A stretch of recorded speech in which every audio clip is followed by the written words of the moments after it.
అటు ఆటం తప్పకుండా ఆటం తప్ప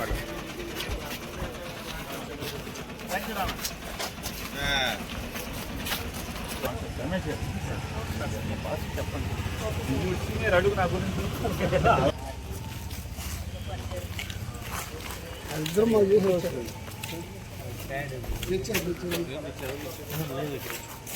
హాస్పిటల్ ఏమన్నాడుగా అటు పక్క వాళ్ళు అటు పట్టుకు వచ్చినట్టు వచ్చారు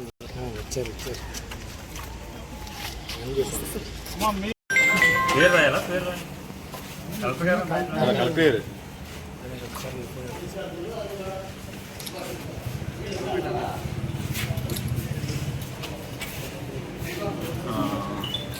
వెనక పెట్టండి బాబానే అందరూ ఇక్కడ ఉంటుంది అక్కడ ముందుకు నవీన్ గారు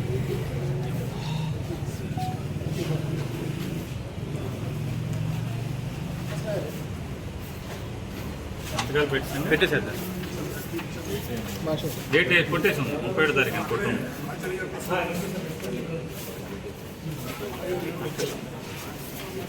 ఎన్ని కూర్చారండి కూర్చోక్కర్లేదా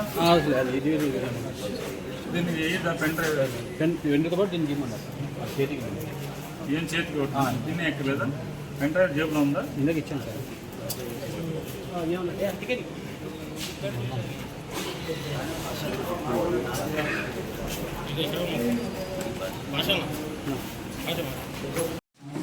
సార్ కొద్దిగా డిస్ట్రిక్ట్ రైతులు అందరూ ఉన్నారు సార్ ఇన్ఛార్జ్ కొద్దిగా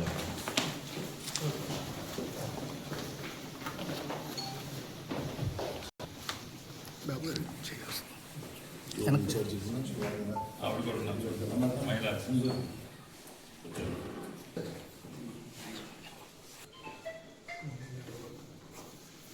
సార్ ఒక్క నిమిషం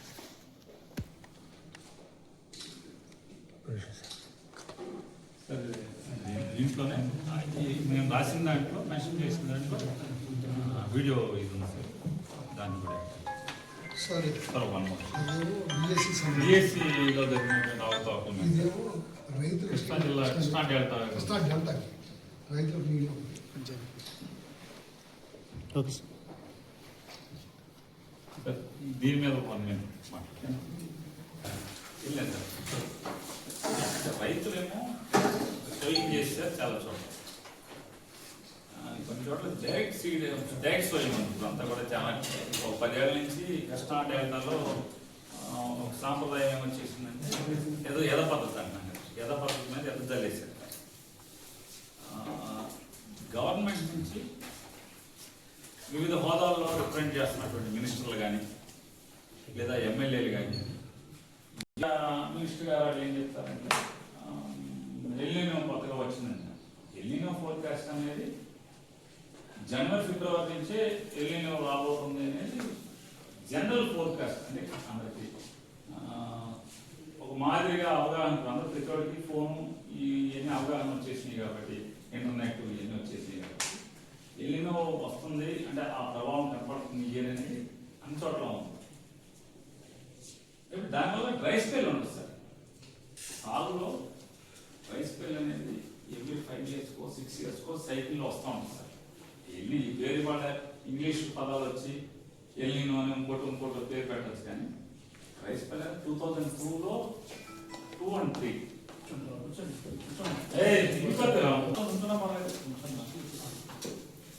ఈ సైకిల్లో 2002-3లో సార్ పెద్ద యాజిటేషన్ జరిగింది సార్ కృష్ణా డెల్టా పరిరక్షణ అని చెప్పని చాలా పెద్ద యాజిటేషన్ ఇప్పుడున్న ఎమ్మెల్యే అమ్మిగడ్డ బుద్ధప్రసాద్ గారు ఆయన లీడ్ చేశారు సో చాలా పెద్ద యాజిటేషన్ అప్పుడు కూడా ఇట్లాగే పంట అవ్వద్దు నీళ్లు లేవు ఇప్పుడు కంబైన్డ్ స్టేట్ మళ్ళీ కూడా 2004 సార్ ఇది సైకిల్లో డ్రై స్పెల్ అనేది వస్తూ ఉంటుంది సార్ వచ్చినప్పుడు ఇంకో గమ్మత్ ఏంటంటే సార్ డ్రై స్పెల్ ఉన్నప్పుడు దిగుబడి ఎక్కువ వచ్చిన సందర్భాలు సార్ మీరు రికార్డ్ చూసుకోండి సార్ ఎలా రికార్డ్ చూసుకుంటే గవర్నమెంట్ ఇబ్బంది పడుతూ ఉంటుంది ప్రెజర్ లోన్ అవుతుంది గవర్నమెంట్ ఎనీ గవర్నమెంట్ ఎవరుంటే ఆ సిస్టమ్ అప్పుడు ఉన్నప్పుడు కంటే కూడా మీకు డ్రై స్పెల్ ఉన్నప్పుడే ఈల్డ్ ఎక్కువ వచ్చింది సార్ కానీ ఇంతవరకు ఏ గవర్నమెంట్ కూడా మీరు క్రాప్ హాలిడే ప్రకటించలేదు సార్. కానీ సగంలో ఇప్పుడు పోనీ గవర్నమెంట్ స్టార్టింగ్లోనే సీజన్ స్టార్టింగ్లోనే జూన్లో, మే ఎండింగ్ అది జూన్, బాబు మన అక్టోబర్ దాకా లేకపోతే సెప్టెంబర్ ఆఖరి దాకా మీరు పంటలు ఇవ్వకండి, అప్పుడు చూసుకుని కావాలంటే ఎట్లాగో సింగిల్ క్రాప్ కాబట్టి కృష్ణా డెల్టా వరకు లేట్ క్రాప్ లేటు సార్వా అనేది తీసుకుందాం అని డిక్లేర్ చేసుకున్నా బాగుండే సార్. ఇప్పుడేమో ఆల్మోస్ట్ అప్పులు తెచ్చి ఏదో తెచ్చి 15 నుంచి 25 వేలు దాకా ఎక్స్పెండిచర్ చేసేసారు. సో ఎంత ఎక్స్పెండిచర్ ఇంకర్ అయిన తర్వాత ఇప్పుడు సాగొద్దు అనేది గవర్నమెంట్ డిక్లేర్ చేయటం, సీఎం గారు చెప్పడం, ఇరిగేషన్ మినిస్టర్ చెప్పడం, రైస్ అసలు ప్యాడీ అనేది అసలు కల్టివేట్ చేయబాకండి ఈ సంవత్సరం అని చెప్పడం, లేదంటే ఒకటి మేము అంటే ఇవన్నీ కరెక్ట్గా మాట్లాడట్లేదు సార్. గవర్నమెంట్ ఇప్పుడు ఉందని మాట్లాడుతున్నాం సార్. మీరు గవర్నమెంట్ కొద్దిగా రిప్రజెంట్ చేసి మా తరఫున మేము చెప్పమని చెప్పి పాస్ అవుట్ చేయమని సార్. లేదు ఈ పంటకి ఫార్మర్కి ఎంత అని చెప్పని 10,000 15,000 ఎంతో కొంత పర్ ఏకర్ డిక్లేర్ చేసాము, అందరూ దున్నేసుకోమని చెప్పండి సార్. ఈ సంవత్సరానికి ఉంచుకుంటే నెక్స్ట్ ఇయర్ ఉంటుంది సార్. ఇప్పుడు ఇక్కడ చెప్తున్నాం కదా సార్, రోజు గోదావరిలో సర్ప్లస్ అవుతుంది సార్. గోదావరిలో నీళ్ళు సర్ప్లస్ అవుతుంది. మొన్నేమో పట్టిసీమ కూడా నీళ్ళు లేవు అని చెప్పినేమో సీఎం గారు డిక్లేర్ చేశారు. ఇప్పుడు నిన్న 40-50 చిల్లర ఉంది, ఇవాళ 63,000 ఇవాళ వెళ్తుంది. రోజు 3 days నుంచి వెళ్తుంది. అల్మట్టి నుంచి రిలీజ్ స్టార్ట్ అయింది. నిన్న మొన్న 30,000 వచ్చింది సార్. ఇవాళ ఇంకా పెరిగింది. అల్మట్టి ఇవాళ 80,000 వచ్చింది. అల్మట్టి ఫుల్ అయిపోయింది. ఫుల్ అయ్యి సర్ప్లస్ కదా.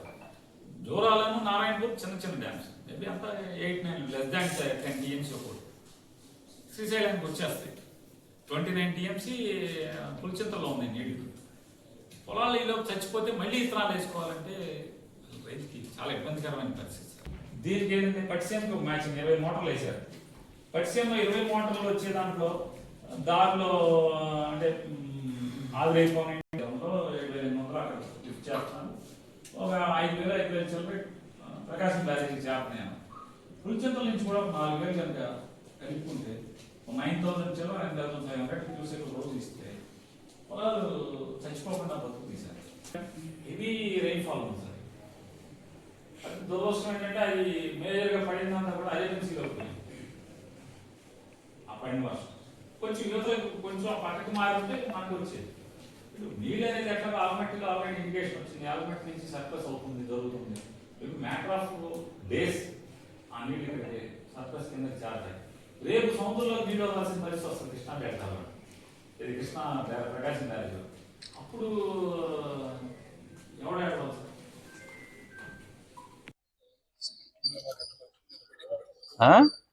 కట్టమని చెప్పి నేను సచివాలయాల్లో మీటింగ్ పెట్టాను. రైతులు కట్టుకోవాలి. నేను పట్టుకున్నా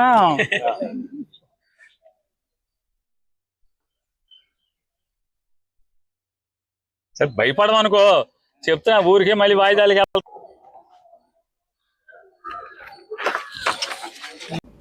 ఈ రోజున కృష్ణా జిల్లా 7 నియోజకవర్గాలకు సంబంధించినటువంటి పార్టీ ఇన్ఛార్జీలు, వైఎస్ఆర్ కాంగ్రెస్ పార్టీ ఎమ్మెల్యేగా ఇన్ఛార్జీలుగా ఉన్నటువంటి వారు కానీ, అలాగే అన్ని విభాగాలు, రైతు విభాగం, మహిళా విభాగం, విద్యార్థి విభాగం, యువజన విభాగం, అలాగే ముస్లిం మైనారిటీ విభాగం, బీసీ విభాగం, ఇట్లా ఎస్సీ విభాగం, ఇలా వివిధ ఎస్టీ విభాగం, అన్ని విభాగాలకు సంబంధించినటువంటి జిల్లా అధ్యక్షులు, అలాగే రాష్ట్ర పార్టీలో ఉన్నటువంటి నాయకులు కానీ, అట్లా జిల్లా స్థాయిలో ఉన్నటువంటి నాయకులు కానీ అందరం కలిసి ఈ రోజున కృష్ణా జిల్లా కలెక్టర్ గారికి అర్జీలు ఇవ్వటం జరిగింది. ఒకటి డిఎస్సిలో జరిగినటువంటి డిఎస్సి 2025లో జరిగినటువంటి అక్రమాల మీద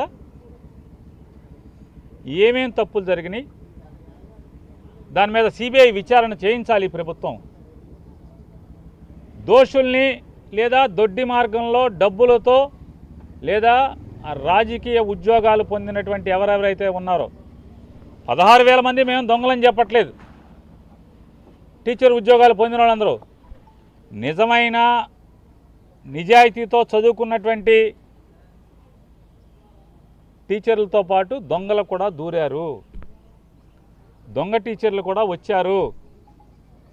ఈ 16,000 మందిలో, ఈ 16,000 మంది గుంపులో లోకేష్ చేత తొయ్యబడి, లోకేష్ చేత టోకెన్లు తీసుకోబడి ఈ 16,000 మందిలో దొంగ టీచర్లు కూడా వచ్చారు. దొంగతనంగా వచ్చిన వాళ్ళు, సర్టిఫికెట్లు లేకుండా వచ్చిన వాళ్ళు, చదువు లేకుండా వచ్చిన వాళ్ళు, అర్హతలు లేకుండా వచ్చిన వాళ్ళు మరి సమానంగా ఎట్లా అవుతారు? బాగా చదువుకుని కష్టపడి పేదరికాన్ని అధిగమించి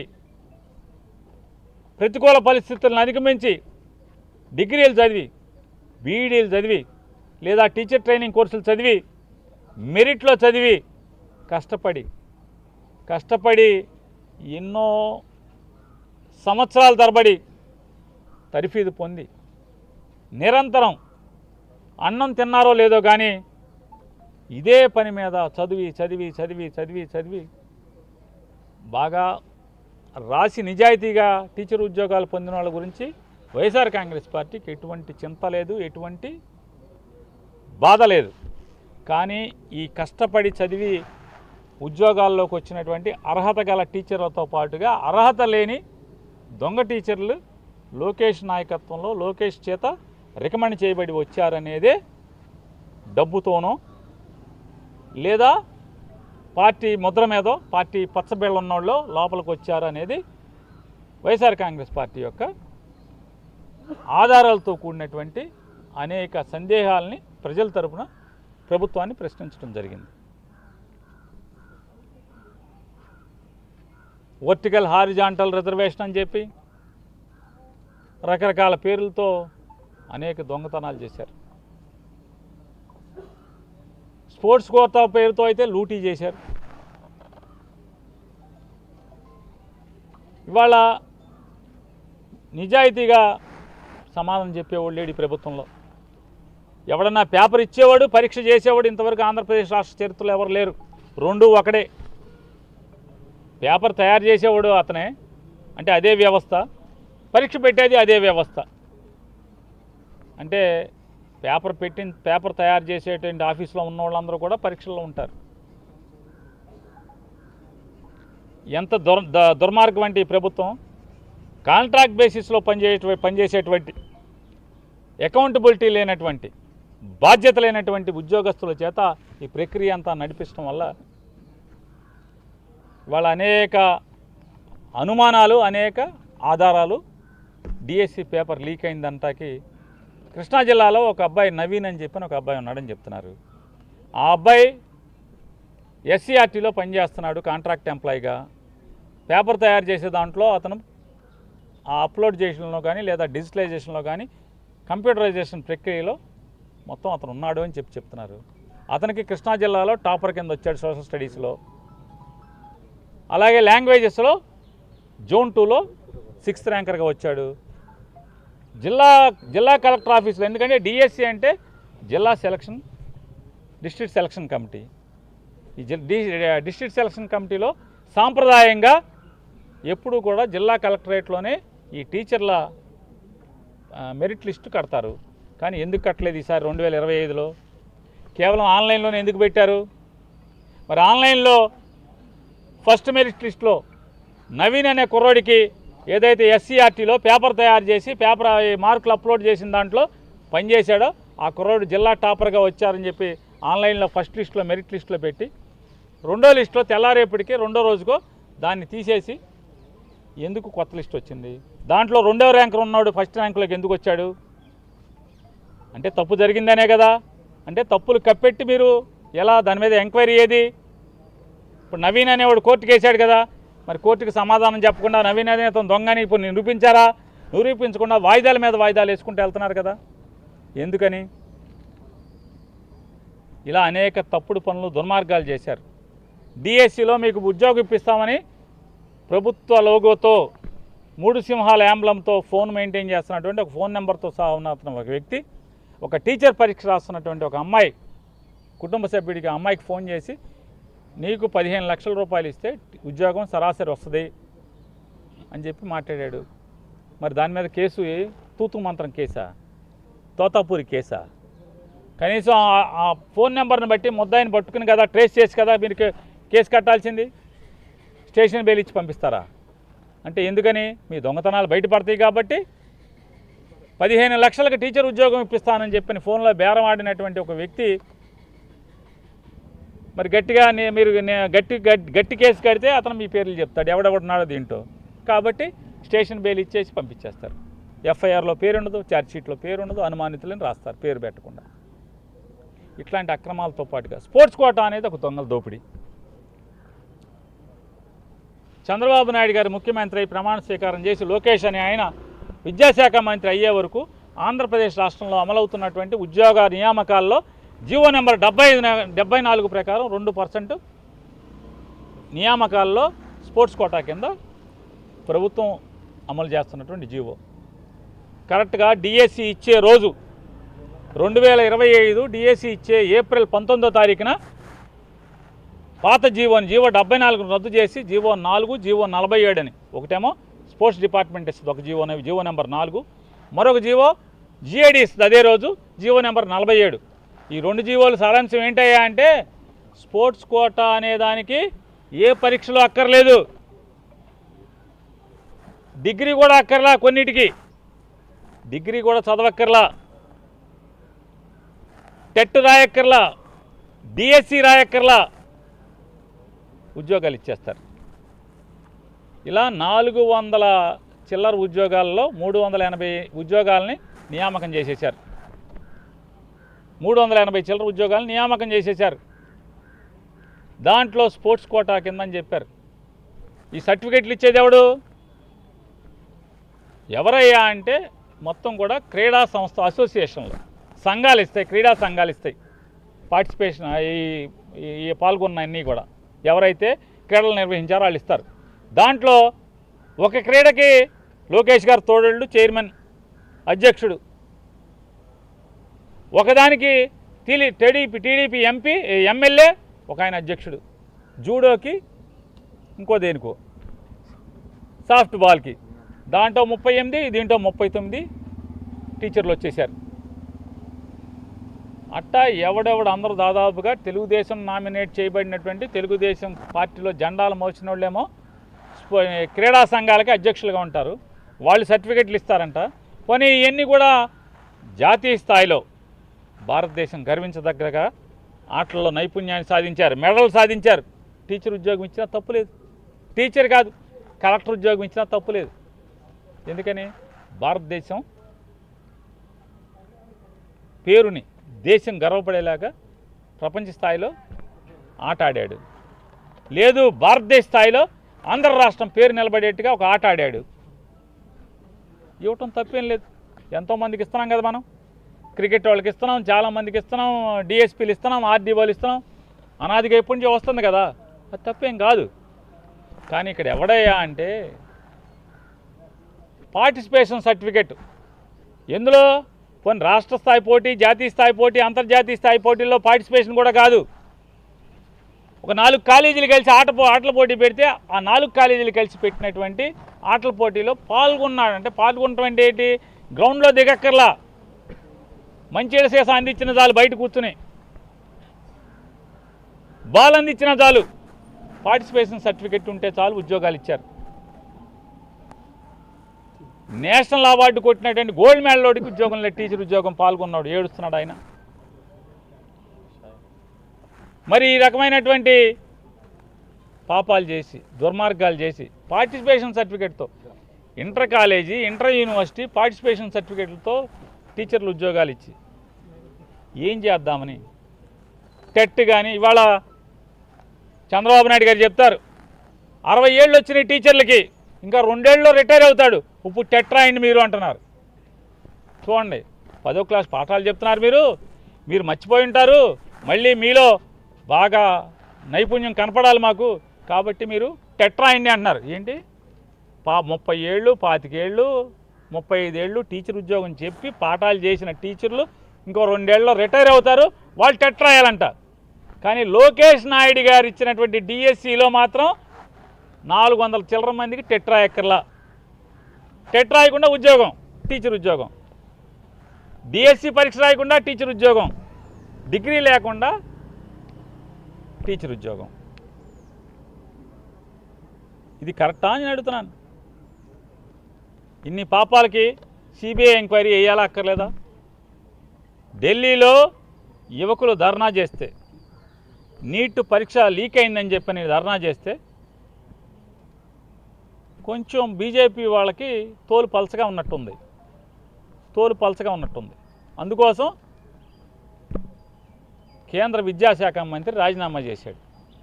ఇక్కడ బాగా తోలుమందం, ఎన్ని తిట్టినా సిగ్గుండదు, ఎంతమంది మా ఉసురు పోసుకుంటామని చెప్పని శాపాలు పెట్టినా పట్టదు. తోలు బాగా మందం అయిపోయి బరి తెగించి బజారుకి ఎక్కి మాట్లాడుతూ ఉంటారు. ఛాలెంజ్ చర్చించుకుందాం. నీ అవినీతి జరిగిందా అంటే చర్చ ఏంటి? పాపాలు జరిగినాయి అంటే చర్చ ఏంటి? సిట్టింగ్ జడ్జి చేత విచారణ చేస్తే నీ సత్తా ఏంటో తెలుస్తుంది మాకు. లేదు సిబిఐ ఎంక్వైరీకి ఆదేశిస్తే నీ సత్తా, నీ పోటుగాడుతనం ఏంటో అర్థది. జగన్ పారిపోతున్నావు. జగన్ పారిపోయేది, నువ్వు పారిపోతా.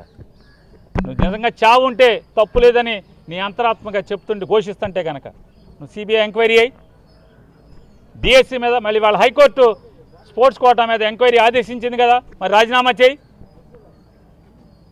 సిగ్గుపడరా? దేవుడు పెట్టలేదా? పైగా మళ్ళీ చిన్నమరిగిన కోడి ఇల్లు ఎక్కువ కూసిన సామెతగా జగన్ చర్చికి రా. ఏంటి చర్చికి జగన్ వచ్చేది? జగన్ చర్చికి వస్తారు. మీ నాన్న రాజీనామా చేయించి, చంద్రబాబు నాయుడు రాజీనామా చేయించి సీఎం ప్రమాణ స్వీకారం చేసిరా, ఖచ్చితంగా వస్తాడు. సీఎం హోదాలో లోకేష్ నాయుడు సీఎం హోదాలో మీ నాన్నగారిని దింపేసి, మీ నాన్నగారిని మీ అమ్మగారితో చెప్పి రాజీనామా చేయమని మీ అమ్మగారితో చెప్పించి, మీ అమ్మగారు చెప్తే తింటారు కదా, మీ అమ్మగారు చెప్తున్నారు కదా, అదే సినిమాలో చెప్తారు మొత్తం ఫ్యామిలీ ఉప్మా తినేస్తున్నారా అని చెప్పని. అట్లా మొత్తం మీరు అందరూ అబద్ధాలు చెప్పుకుని వెళ్ళిపోతున్నారు, మొత్తం జీవించేస్తున్నారు కదా. ఫ్యామిలీ అబద్ధాలు చెప్పుకుని వారేమంటారు, మా ఆయన అబద్ధం అంటాడు. ఇంతకన్నా అబద్ధం ఇంకేమనుంది అసలు? ఆవిడంటారు మా ఆయన అసలు సత్యహరిశ్చంద్రుడు మా ఆయన అబద్ధం ఆడరని చెప్తున్నారు. ఆ రోజు ఫ్రీ విద్యుత్ ఇస్తానంటే కనుక మా ఆయనే గెలిచేవాడు, రాజశేఖర రెడ్డి గెలిచేవాడు కాదు, రాజశేఖర రెడ్డి మోసం చేసి గెలిచాడని చెప్తున్నారు ఆవిడే. రాజశేఖర రెడ్డి ఏం మోసం చేశాడు? మీ నాన్నగారు బట్టలు ఆరేసుకోవాలి కరెంటు తీగల మీద ఫ్రీ కరెంట్ ఇస్తే అంటే, అదే రాజశేఖర రెడ్డి వచ్చి ఫ్రీ కరెంట్ ఇవ్వటమే కాదు, ఇవాళకి రాజశేఖర రెడ్డి గారు 2004లో సీఎంఐ ఫ్రీ కరెంట్ ఇస్తే ఇవాళ 2026 అంటే 20 ఏళ్ళు దాటినా కూడా ఆంధ్ర తెలంగాణలో రాష్ట్రాలు విడిపోయినా ఇవాళకి ప్రభుత్వాలు చచ్చినట్టు ఫ్రీ కరెంట్ అమలు చేయాల్సిన పరిస్థితి. ఆఖరికి మీ నాన్నగారే చచ్చినట్టు అమలు చేయాల్సిన పరిస్థితి. ఆ రోజు బట్టలు ఆరేసుకోవాలని ప్రగల్భాలు పలికి ఇవాళ ఆయనే చచ్చినట్టు ఫ్రీ కరెంట్ అమలు చేసే పరిస్థితి. మరి ఎవరు? మరి అబద్ధమే కదా. మీ అమ్మగారితో బజారెక్కించి అబద్ధాలు ఆడిస్తున్నారు కదా మీ నాన్నగారు మీరు కలిసి. మీ నాన్నగారిని రిజైన్ చేయించి, చంద్రబాబు నాయుడుతో రిజైన్ చేయించి, లోకేష్ సీఎంగా ప్రమాణం చేసి రమ్మను జగన్మోహన్ రెడ్డి గారిని చర్చలకి ఖచ్చితంగా వస్తాడు.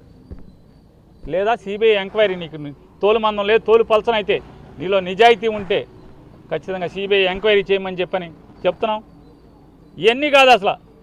ప్రభుత్వ బళ్ళు ఎన్ని మార్చి చూపించావు? మంగళగిరిలో ప్రభుత్వ బడి మారిస్తే చాలా, లేదా ఎవరో లోకులు డబ్బులు ఇస్తే పునాదిపాడులో ఒక స్కూల్ మారిస్తే మీకేం సంబంధం? పుస్తకాలు రావు టైంకి, బట్టలు రావు టైంకి, మరి ఏమిస్తారు? బడులు బాగోవు, ఏం చేస్తారు? అమ్మఒడి తల్లికి వందనం అని పేరు మార్చారు. తల్లికి వందనం ఏమైంది? ప్రగల్భాలు పలుకోవడం తప్పితే ఎంతమందికి ఇంట్లో ఎంతమంది ఉంటే అంతమంది, 2, 3, 4, 5, 6 అని చీటీ పాట పాడినట్టు వెనకటి చీటీలు పాడేవాళ్ళు. మార్గదర్శి చిట్స్ లేకపోతే శ్రీరామ్ చిట్స్లో చీటీలు పాడతారు. ఆ చీటీలు పాడినట్టుగా మొత్తం పాట పాడారు. పవన్ కళ్యాణ్ పాడేవాడు, చంద్రబాబు నాయుడు పాడేవాడు, లోకేష్ పాడేవాడు చీటీలు పాడినట్టు. ఇంత అని ఇవాళ ఎంతమందికి వస్తుంది తల్లికి వందనం? సిగ్గు లేకుండా కరెంటు బిల్లు పేరుతో తల్లికి వందనం ఆపేస్తున్నారు అందరికీ. సగం మందికి ఎందుకు ఆపాడో చెప్పేవాళ్ళు లేడు. పిల్లలు ఎంతమంది ఉన్నారు? సుమారుగా 80 లక్షల చిల్లర మంది పిల్లలు బళ్ళలో ఉంటే మీరు ఎంతమందికి ఇస్తున్నారు? సంవత్సరం ఎందుకు పడిపోతున్నాయి? ఎందుకు డబ్బులు తగ్గిపోతుంది మీరు ఇచ్చే డబ్బులు? కరెంటు బిల్లు ఏంటి? ఎవడన్నా 6 నెలల్లో సంవత్సరం తీస్తారు. మేలో ఏంటి, మేలో వేసవికాలం, ఇంట్లో ఫ్యాన్లు వేసుకుంటారు, కరెంట్ ఎక్కువ కాలుతుంది, జూన్లో చూస్తారు. మీరు మే బిల్లు జూన్లో చూస్తారండి. సిగ్గుబడి లేదా? ఏం చెప్పారు? షరతులు వర్తించమన్నారు సిగ్గు లేకుండా ఎలక్షన్ ముందు. ఇవాళ అన్ని షరతులే కదా. ఫీజు రీంబర్స్మెంట్ ఏది? రేవంత్ చెప్తున్నాడు, చంద్రబాబుని అడగండి సిగ్గులేదు బీజేపీ వాళ్ళారా, 10,000 కోట్లు అప్పు పడ్డాడు కుర్రోళ్ళకి, ఇబ్బందులు పడుతున్నారు అని చెప్పి లోకేష్ చెప్తున్నాడు, రేవంత్ చెప్తున్నాడు. తెలంగాణ ముఖ్యమంత్రి, తెలంగాణ వాళ్ళు ఆంధ్ర వాళ్ళని చెప్తున్నారు 10,000 కోట్లు పిల్లలకి బకాయి ఫీజులు అని చెప్పని. సిగ్గు తెచ్చుకుని ఎయిరా డబ్బులు? ఫీజు రీంబర్స్మెంట్ ఎయిరా? తల్లికి వందనం అందరికి ఎయిరా? వేయండి. మొదటి సంవత్సరం అంటే ఎట్టాగా ఎగ్గొట్టారు, పంగనామాలు పెట్టారు. మీరు మొదటిసారి వేసిన వాళ్ళకి, రెండోసారి వేసిన వాళ్ళకి ఎందుకు తగ్గిపోయినాయి చెప్పాలి కదా. మేము డిమాండ్ చేస్తున్నాం. అయితే లోకేష్ నాయుడు, మీ నాన్నగారిని రిజైన్ చేయించి నువ్వు సీఎంగా వచ్చి జగన్ గారు వస్తాడు, చర్చలకు రండి. ప్లేసా, టైము మొత్తం నువ్వు చెప్పు. సీఎం హోదాలో జగన్మోహన్ రెడ్డి గారు వస్తాడు.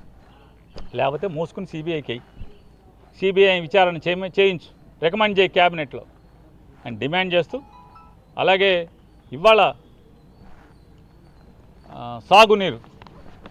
సాగునీరు గురించి కూడా మేము ఇవాళ జిల్లా కలెక్టర్ గారికి గట్టిగా అన్నీ మాట్లాడటం జరిగింది. ఏమనంటే ఇవాళ ఫస్ట్గా నోరు తెరిచాడు. ఎప్పుడు?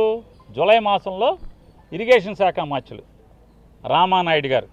ఆయన ఎంత డ్రామా ఆడతాడంటే కృష్ణా డెల్టాకి సాగునీరు లేదు, సాగునీరు ఇవ్వలేమని చెప్తున్నారు. సిగ్గుచరణం లేదా అని అడుగుతున్నా ఈ ప్రభుత్వానికి. ఎప్పుడు చెప్తావు సాగునీరు ఇవ్వలేమని?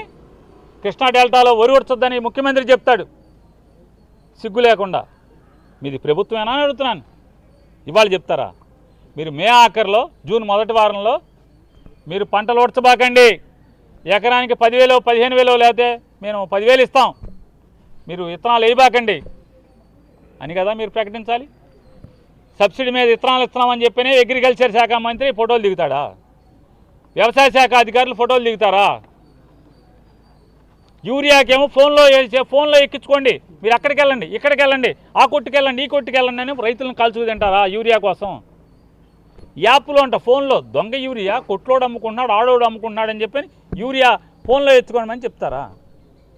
బ్లాక్లో యూరియా అంటే ఏంటి? దాని అర్థం ఏంటి? సాగు ఉందానే లేదన్నా? సాగు లేకుండానే యూరియా ఇచ్చారా? సాగు లేకుండానే రైతులను పరిగెత్తిచ్చారా ఎరువులు కొట్లు చుట్టూ, లేకపోతే యాపులు వేసుకుని యాపుల్లోకి? విత్తనాలు ఎందుకు ఇచ్చారు? పంటకి నీళ్ళు ఎందుకు వదిలి ఫోటోలు దిగారు, వీడియోలు దిగారు? కృష్ణా డెల్టాకి ఎన్టీఆర్ జిల్లా కలెక్టరు ఫోటోలు దిగి, వీడియోలు దిగి సాగుకు నీరొద్దున్నామని ఈ ప్రభుత్వం తరపున జబ్బలు తలుచుకున్నారు కదా. ఏమైంది? ఇవాళ అక్కడితో ఆగకుండా చూడండి, ఈయన ఈ రాష్ట్రానికి మంత్రి, కృష్ణా డెల్టాకి ఇంకో మంత్రి లేడు, ఇతనే మంత్రి. కృష్ణా డెల్టాకి ప్రభుత్వానికి ఇంకో మంత్రి లేడు, ఇతనే మంత్రి.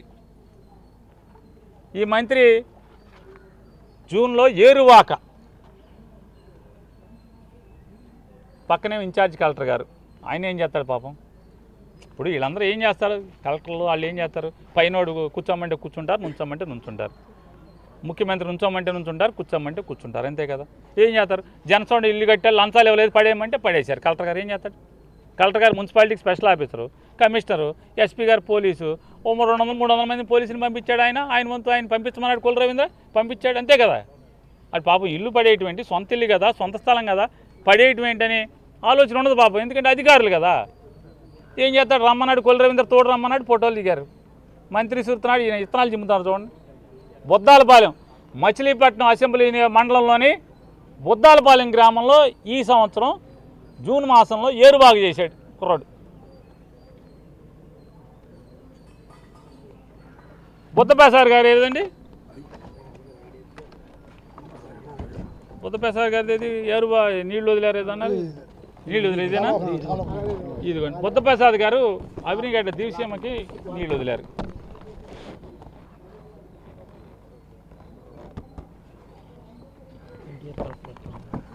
ఎన్టీఆర్ గారు కలెక్టర్ గారు నీళ్ళు వదులుతున్నాడు ఏడి చూడండి. ఎన్టీఆర్ జిల్లా కలెక్టర్ గారు, ఎందుకంటే మరి లాకులు అక్కడ ఉన్నాయి కదా, కృష్ణా జిల్లాకు సంబంధించిన లాకులు అక్కడ ఉన్నాయి, సాగు అక్కడ లేకపోయినా లాకులు అక్కడ ఉన్నాయి.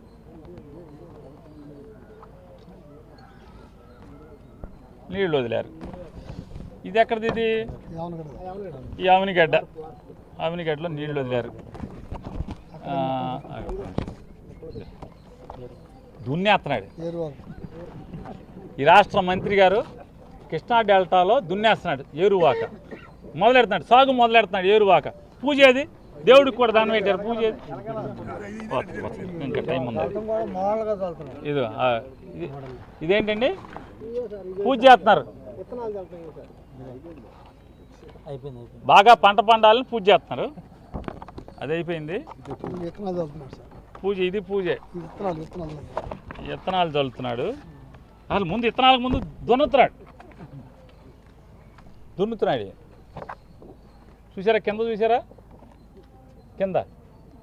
రామరాజు కాటన్స్ అనే దాంట్లో పంచి దొరికినంత మాత్రాన అయిపోద్దా? అంటే మీ దగ్గర బాగా సంపాదించి చిల్లర ఉంది కాబట్టి సారా డబ్బు, మైనింగ్ డబ్బు, ఇసుక డబ్బు, ఆ డబ్బు, కృష్ణానదిలో ఇసుక డబ్బు, ఆ డబ్బులు ఉన్నాయని చెప్పని రామరాజు కాటన్లో పంచుకొని ఎత్తే సరిపోద్దా? మరి నీళ్ళేయి అని అడుగుతున్నాను. మీ దగ్గర డబ్బులు ఉన్నాయి కాబట్టి, కానీ మీ దగ్గర మనసు లేదు కాబట్టి, రైతు గురించి ఆలోచించే సినిమా లేదు మీ దగ్గర. బాగా ఫుల్గా అవినీతి సొమ్ము ఉంది కాబట్టి ఆస్తులు కొన్ని ఉంటే పంచి కొనుక్కుంటారు, ఫోటోలు దిగుతారు. మరి సాగుకు మనసు ఉండాలి కదా అని అడుగుతున్నాను. ఈ కృష్ణా డెల్టాకి ప్రతికూల పరిస్థితులు ఏమన్నా మొదటిసారా? వర్షాభావ పరిస్థితులు మొదటిసారా? సైకిల్ ప్రకారం వస్తానే ఉంది కదా, 2 ఏళ్లకో 3 ఏళ్లకో 4 ఏళ్లకో ఒకసారి సైకిల్ తిరుగుతుంది కదా వర్షాలు పట్టుపోవడం. ఎప్పుడన్నా ఏ ప్రభుత్వం అన్నా సాగు వదిలేసిందా అని అడుగుతున్నాను. చంద్రబాబు ఎప్పుడు ఉంటే అప్పుడే ఈ కర్మ. అంటే ఈ కర్మ అంటే వాన కాదు, సాగు లేదని చెప్పటం. 2002వ సంవత్సరంలో, ఇవాళ 2002వ సంవత్సరంలో, 2003వ సంవత్సరంలో ఇవాళ అవినిగడ్డ శాసనసభ్యులుగా ఉన్నటువంటి అధికార పార్టీ శాసనసభ్యులు బుద్ధప్రసాద్ గారు మరి నాయకత్వంలో ఉద్యమం జరిగింది ఇక్కడ. మరి మాట్లాడరే వాళ్ళ బుద్ధప్రసాద్ గారు? కృష్ణా డెల్టాకి రైపీరియన్ రైట్స్ ఉన్నాయని చెప్పి పోట్లాడారు కదా. మరి మేము కూడా పనిచేసాం దాంట్లో. రైపీరియన్ రైట్స్ ఎవరిచ్చారు? బ్రిటిష్ గవర్నమెంట్ ఇచ్చింది riparian rights. ఎందులోంచి? Nagarjuna Sagar డ్యాంలో, Srisailam డ్యాంలో riparian rights, ప్రకాశం బ్యారేజ్లో riparian rights Krishna డెల్టాకి British government ఇచ్చింది.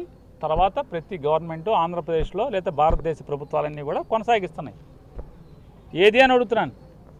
రైపీరియన్ రైట్ ఏది? ఇవాళ పోలవరంలో వరద సముద్రంలోకి వెళ్ళిపోతుంది, గోదావరిలో వరద సముద్రంలోకి వెళ్తుంది. ఈ తప్పు ఎవరిది అని అడుగుతున్నా. మరి నిన్నదాకా నీళ్ళు లేవని చెప్పారు కదా, పంట మానుకోమన్నారు కదా. పులిచింతల్లో 29 టీఎంసీలు ఉన్నాయి, రోజు 20 మోటార్లు తోడుతున్నాయి. పట్టిసీమలో 20 మోటార్లు తోడుతున్నాయి. దారిలో 1500 టీఎంసీ పోను, 1500 క్యూసెక్లు పోను, ఒక 5000 క్యూసెక్లు ఎంతో మాకు వస్తున్నాయి. మరి 4000 పట్టిసీమ నుంచి తీసుకోండి, మ్యాచింగ్ 4 క్యూసెక్లు తీసుకోండి, 4000 క్యూసెక్లు తీసుకోండి. అదొక 4000, ఇది ఒక 5000, 9000 క్యూసెక్లు రైతాంగానికి ఇవ్వండి. ఆల్మట్టి నుంచి వరద మొదలైంది కదా, మరి ఆల్మట్టి నుంచి ఇప్పటికే 2 రోజులు 30,000 క్యూసెక్లు, ఇవాళ 80,000 క్యూసెక్లు. మరి దాదాపుగా మొత్తం కలిపి 1,20,000, 1,30,000 క్యూసెక్లు వచ్చేసినాయి కదా బయటికి. ఇంకా రోజు వస్తాయి కదా. అలా జూలైలోనే వర్షాలు వచ్చేదే జూన్ ఆఖరు, జూలై నుంచే కదా. జూలై, ఆగస్టు, సెప్టెంబరే కదా వర్షాలు పడేది. అసలు మీరు ఇప్పుడు నీళ్ళు ఇవ్వకుండా పంటలు వేసుకోమని చెప్పి విత్తనాలు ఇచ్చి ఎరువులు అమ్మి పోనీ డిక్లేర్ చేయండి. ఎకరానికి 15,000, 20, ఇప్పుడు ఆల్రెడీ 20-25,000 పెట్టుబడి పెట్టేశారు. అంతకితం అయితే 10,000 సరిపోయేది మీకు. ఇవాళ ఎకరానికి ఒక 20,000 ఇస్తాం, మీరు సాగు మానేయండి అని చెప్పండి. అది కదా మగోడి ప్రభుత్వం. 3,60,000 కోట్లు అప్పు తెచ్చారు. మమ్మల్ని తాకట్టు పెట్టేగా? ఏమన్నా హెరిటేజ్ పెట్టి తాకట్టు పెట్టి తెస్తున్నారా, లేకపోతే మీ ఆస్తులు పెట్టి తాకట్టు పెట్టి తెస్తున్నారా? మమ్మల్ని తాకట్టు పెట్టేగా? ఈ ఆంధ్రప్రదేశ్ రాష్ట్రంలోని 5,000 కోట్ల జనాన్ని తాకట్టు పెట్టే కదా మీరు తెచ్చేది అప్పులు. చాండి ఇంకోటి అప్పు తెచ్చిన అప్పులు ఏం చేస్తున్నారు?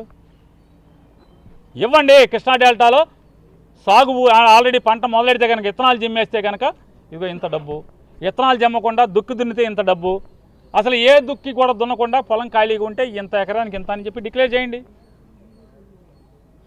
అది చేయకుండా, సిగ్గు లేకుండా దేవుడి మీద కారణం ఎల్లిన్నో అంటే ఎవరికి ఎల్లిన్నో?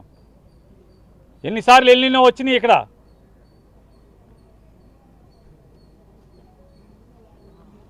మరి ఇవ్వండి. ఇవాళ నీళ్ళు ఇవ్వాలి కదా. రేపు కృష్ణా డెల్టాలోంచి ఓ 10 రోజుల తర్వాత సముద్రంలోకి నీళ్ళు వదిలితే రాజీనామా చేస్తారా మీరందరూ? ఈ ప్రభుత్వం దిగిపోద్దా? ఖచ్చితంగా మరొక వారం 10 రోజుల్లో జరిగే అవకాశం కనపడుతుంది. ఆల్రెడీ గోదావరిలోంచి సముద్రంలోకి వెళ్తున్నాయి నీళ్లు. అరే నీళ్లు తక్కువగా ఉన్నప్పుడే సాగు చేయించిన గవర్నమెంటే మగోడి గవర్నమెంట్. సగంలో వదిలేసేవాడు అంటే విత్తనాలు ఇచ్చి ఏరువాక చేసి ఫోటోలు దిగి డెల్టాకి నీళ్లు వదిలి ఎరువులు ఇచ్చి సగంలో సాగును వదిలేస్తారా? వదిలేయమని చెప్తారా?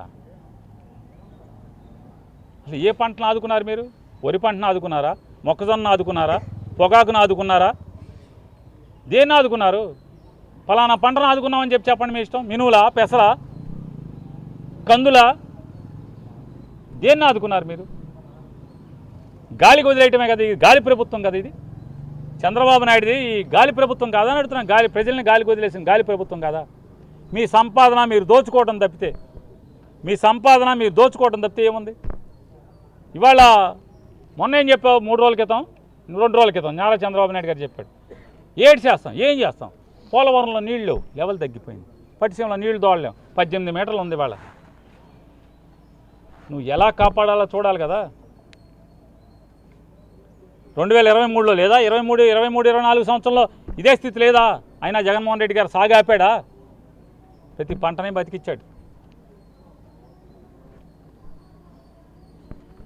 ఇవాళ డిమాండ్ చేస్తున్నాం మేము ఈ దిక్కుమాలిన ప్రభుత్వాన్ని, బాధ్యత లేని ప్రభుత్వాన్ని. మీరు సాగు రద్దు ప్రకటించారు కాబట్టి, కృష్ణా డెల్టాలో సాగు క్రాప్ హాలిడేని ప్రకటించారు కాబట్టి రైతాంగానికి నష్టపరిహారం ప్రకటించమని డిమాండ్ చేస్తున్నాం. నిన్న అప్పలరాజు గారు ఆయన అక్రమ కేసులో, ఈ ప్రభుత్వం చేత తప్పుడు కేసులో ఏంటయ్యా అంటే మత్స్యకారుల నుంచి వైఎస్ఆర్ కాంగ్రెస్ పార్టీ తరఫున గట్టిగా ఈ ప్రభుత్వాన్ని నిలదీసేవాడు ఒకడు కనపడుతున్నాడు. మాజీ మంత్రి తప్పుడు కేసు ఎవడన్నా ఏమండి కొడుకు మోటార్ సైకిల్తో గుద్దాడంటున్నారు, చనిపోయాడు అంటున్నారు. తండ్రి ముద్దాయి ఏంటి? ఎంతమంది మీ ఆఖరికి నారా చంద్రబాబు నాయుడు గారి కారుల కింద ఎంతమంది పడి చనిపోయారు? ఎప్పుడన్నా చంద్రబాబు నాయుడు ముద్దాయి చేశారా ఎవరన్నా? ఈయన చేసుకున్నాడా? ఎంతమంది ఎమ్మెల్యేల కారుల కింద, మంత్రుల కింద మనుషులు పడి చనిపోయారు? ఈయన ముద్దాయి అయ్యాడా? వీళ్ళు ముద్దాయిలు చేశారు ఎప్పుడన్నా? ఇవాళ అప్పలరాజు గారు కొడుకు అంట గుద్దాడంట, యాక్సిడెంట్ జరిగితే చనిపోయాడంట. దాంట్లో ఇంట్లో వైద్యం చేస్తున్న పేషెంట్లను చూస్తున్న అప్పలరాజు ముద్దాయి అంట. ఆయన్ని పలకరిస్తాకి పార్టీ అధ్యక్షుడిగా జగన్మోహన్ రెడ్డి గారు వెళ్ళారు. అసలు విపరీతమైన పోలీసు, అసలు ఎక్కడ కడితే కార్యకర్తలను కొడతాం, బందోబస్తు. ఒక 1000 మంది పోలీసులు, రాష్ట్ర వ్యాప్తంగా ఉన్నటువంటి పోలీసు మొత్తాన్ని 1000 మంది పోలీసులు అక్కడ వాడారు. జగన్ ప్రోగ్రాం ఎట్టయినా సరే ఫెయిల్ చేయాలి, జగన్ వెళ్తుంటే జనం రాకూడదు, భయం. ఈ సిగ్గులేని ప్రభుత్వాన్ని, సిగ్గులేని నారా చంద్రబాబు నాయుడు గారి ప్రభుత్వాన్ని నేను ప్రశ్నిస్తున్నా. ఏమాత్రం మీకు సిగ్గుంటే జగన్మోహన్ రెడ్డి గారి మీద వైఎస్ఆర్ కాంగ్రెస్ పార్టీ వాళ్ళ పెట్టినటువంటి మీ దృష్టి ఇంత పోలీసు బందోబస్తుని లేదా పోలీసుని వాడే కంటే మీరు తిరుపతిలో వైకుంఠ ఏకాదశి గనక నిజంగా పోలీసుని వాడి ఉంటే, నిజంగా తిరుపతిలో వైకుంఠ ఏకాదశికి ఇందులో 10 పైసల వంతు పోలీసుని వాడి ఉంటే 6 చచ్చిపోయేవాళ్ళ అని అడుగుతున్నాను. 6 అసువులు బాశారు, 6 ప్రాణాలు పోయినాయి, ఆ కుటుంబాలు బజారుని పడినాయి కదా. వాళ్ళని కాపాడతాకి పోలీసుని వాడరా? కాశీబొగ్గ వైష్ణవాలయంలో ఎంతమంది చచ్చిపోయారు? 9 మంది చచ్చిపోయారు, 15 మంది కాళ్ళు చేతులు ఇరిగిపోయినాయి, పక్కటెముకలు ఇరిగిపోయినాయి. తొక్కిసలాటలో ఈ ప్రభుత్వం యొక్క బాధ్యత లేనితనంతో ఏ పోలీసుని ఎందుకు వాడలేదు? జగన్కి వాడిన దాంట్లో పావలా వంతు పోలీసుని అక్కడ వాడి ఉంటే, జగన్మోహన్ రెడ్డి గారి సభకి జనం అయితే ఆయన యాత్రకి జనం రాకుండా కనపడకుండా చూడటానికి వాడిన పోలీసులు పావలా కూడా అక్కడ 15 పైసలు వాడినా కూడా 9 మంది బతికేవాళ్ళు కదా. కాశీబొగ్గలో 9 మంది అసూలు బాశారు, 9 మంది ప్రాణాలను తీశారు. సుమారుగా ఒక 30 మంది దెబ్బలు తగిలినాయి. ఏం చేశారు మరి? సింహాచలం చందనోత్సవం ఉంది, సింహాచలం చందనోత్సవంలో ఎంతమంది చచ్చిపోయారు? తొక్కిసలాటలో 7 చనిపోయారు. పోలీసు బందోబస్తు ఎందుకు లేదు? పోలీసుని గట్టిగా వాడుంటే ఇవాళ జగన్మోహన్ రెడ్డి సభకు వాడినట్టుగా జగన్మోహన్ రెడ్డి గారు యాత్రకు వాడిందంటో ఎంత 5 పైసల వంతు పోలీసుని వాడినా చాలు కదా. 7 బతికేవాళ్ళు కదా, 7 ప్రాణాలు హరి అన్నాయి కదా.